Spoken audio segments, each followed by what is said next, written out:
Secretary of State Pompeo on his 31st day. He's there with the president in that photograph. I hope he's keeping a diary, Chris, because it's been a whirlwind of diplomacy for him. He is the first person to actually go to Pyongyang, the first American to sit down and talk with Kim Jong-un, and figuring out a way to make this diplomacy happen on behalf of the president. Right, and then he has to play another round of shuttle diplomacy with the Japanese, South Koreans, and Chinese. What will all of the other parties to this accept? What are they willing to take on in terms of a deal? The president clearly wants a deal, but at what price, and what are our allies and our foes in that region willing to accept and do? Unified Korean Peninsula, denuclearized, in what way, who's in charge, how does this go, where does Kim end up? Another thing, Chris, as we look at this video, it's not usual that a president will actually leave the Oval Office and escort an official back to their vehicles. This is a sign and a showing of real respect and a willingness to be gracious to the North Koreans, and I think this could probably go a long way. You know, we know a little bit more about Kim Jong-un than we have in the past. We had no real intelligence there, but now Secretary of State Pompeo has met with them a couple of times. We have more information. We'll see if the president talks to the press. We'll be meeting on June 12th in Singapore. It went very well. It's really a get-to-know-you kind of a situation. Mike has spent 2 days doing this. We've gotten to know their people very well, and you people are going to have to travel because you'll be in Singapore on June 12th. And I think it'll be a process. It's not, I never said it goes in one meeting. I think it's going to be a process. But the relationships are building, and that's a very positive thing. Mr. President, what's your sense of what the North Koreans are willing to do on the issue of denuclearization? I think they want to do that. I know they want to do that. They want other things along the line. They want to develop as a country. That's going to happen, I have no doubt. Japan is involved, as you know, and South Korea is very much involved. We're involved in terms of getting everything. Everybody wants the United States, so we're going to help in the process very much. Without us, it wouldn't happen. But I think that you see a lot of very positive things, including with China. I think you see a lot of very positive things happening with President Xi, who has helped me quite a bit with this. So we'll see where it leads, but we're going to be June 12th. We'll be in Singapore. It'll be a beginning. I don't say, and I've never said it happens in one meeting. You're talking about years of hostility, years of problems, years of really hatred between so many different nations. But I think you're going to have a very positive result in the end. Not from one meeting, but you're going to have a You appear to question their sincerity in your letter to Kim Jong-un last week. Have they gone far enough now? Well, don't forget, my letter was a response to their letter. The media forgot that. You know, the media said, oh, you had a meeting, then you canceled. I didn't cancel the meeting. I canceled it in response to a very tough statement. And I think we're over that, totally over that. And now we're going to deal, and we're going to really start a process. We're meeting with the chairman on June 12th. And I think it's probably going to be a very successful, ultimately a successful process. We'll see. Remember what I say. We will see what we will see. But I think it's going to be a process that we deserve to have. I mean, we really deserve. They want it. We think it's important. And I think we would be making a big mistake if we didn't have it. I think we're going to have a relationship, and it'll start on June 12th. What can you get done in one meeting? What can you get done on June 12th? Well, this was a very good meeting. Don't forget, this was a meeting where a letter was given to me by Kim Jong-un, and that letter was a very nice letter. Oh, would you like to see what was in that letter? Would you like it? How much? How much? How much? Can you give us a flavor of what the letter? It was a very interesting letter, and at some point it may be appropriate, and maybe I'll be able to give it to you. Maybe you'll be able to see it, and maybe fairly soon. But really, this was a letter presentation that ended up being a 2-hour conversation. Why did it end up going so long? Because we found the whole subject matter very interesting, and because I really think they want to do something, and if it's possible, so do we. What did he ask you? I think all we're going to do is be there on June 12th. and we're going to see what happens. Mike has been dealing very well. They have a very good relationship with Mike Pompeo, our Secretary of State.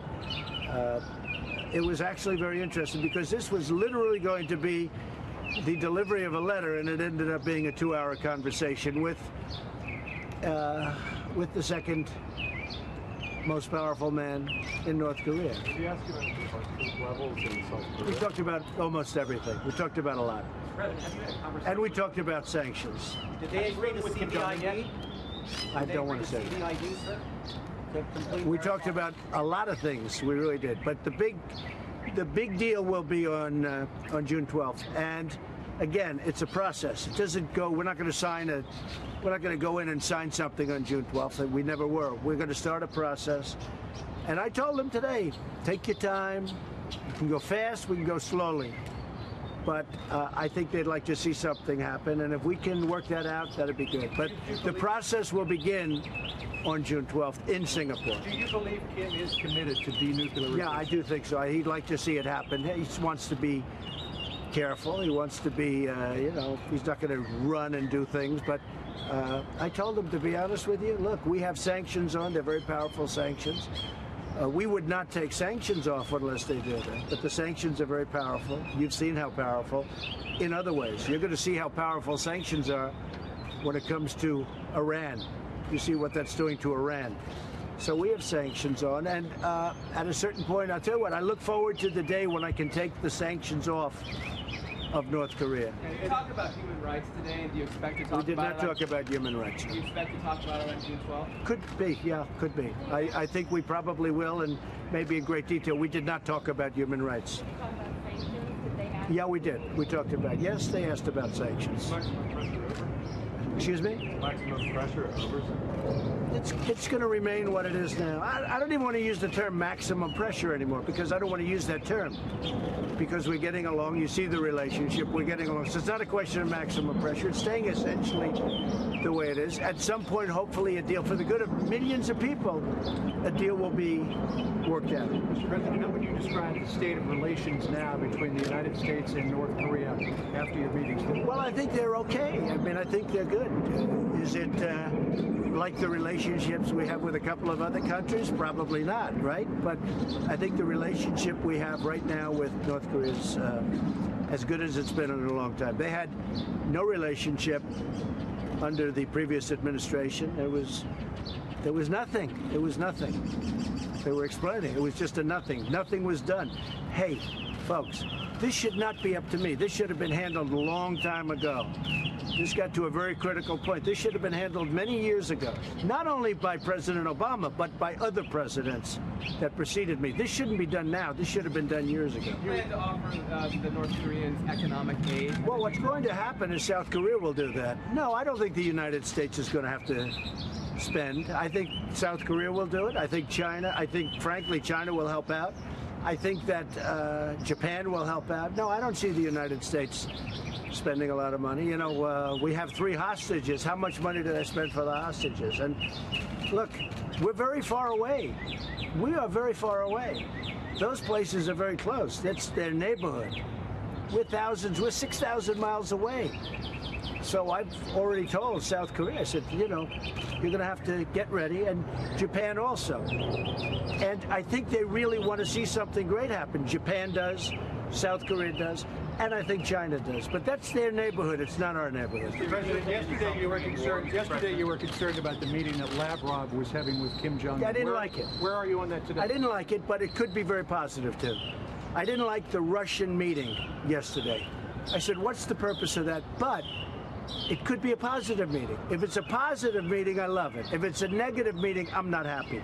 And it could very well be a positive meeting. Are you calling South Korean war on June 12th during the summit? Well, that could happen. That could happen. We talked about it.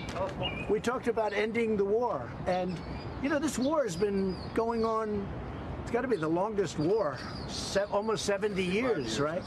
And there is a possibility something like that. That's more of a signing of a document that it's very important in one way. Historically, it's very important.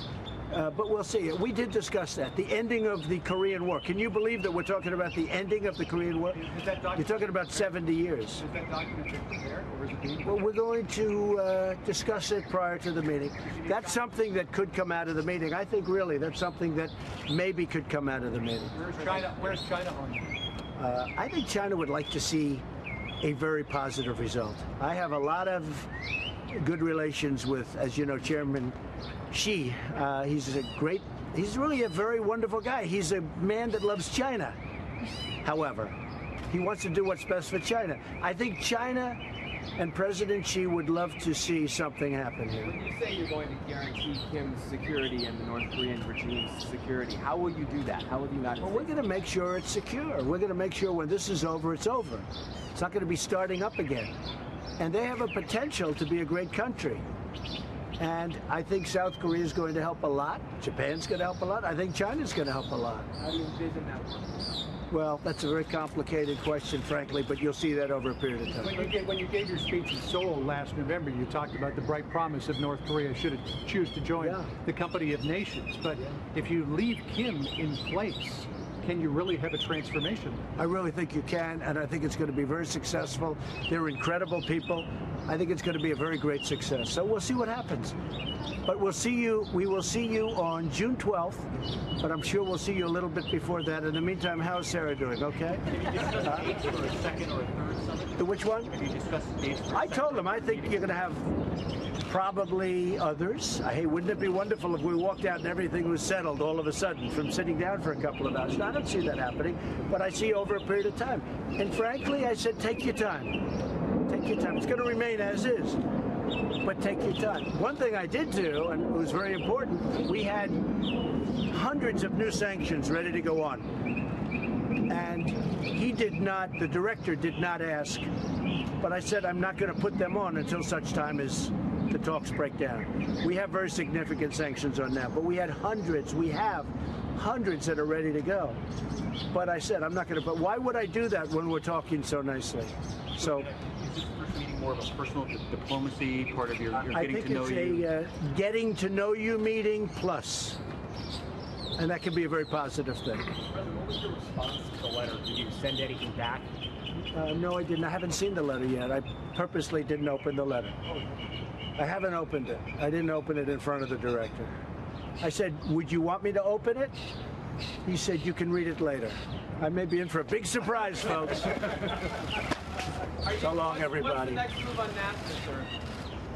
Well, NAFTA, look, it's been a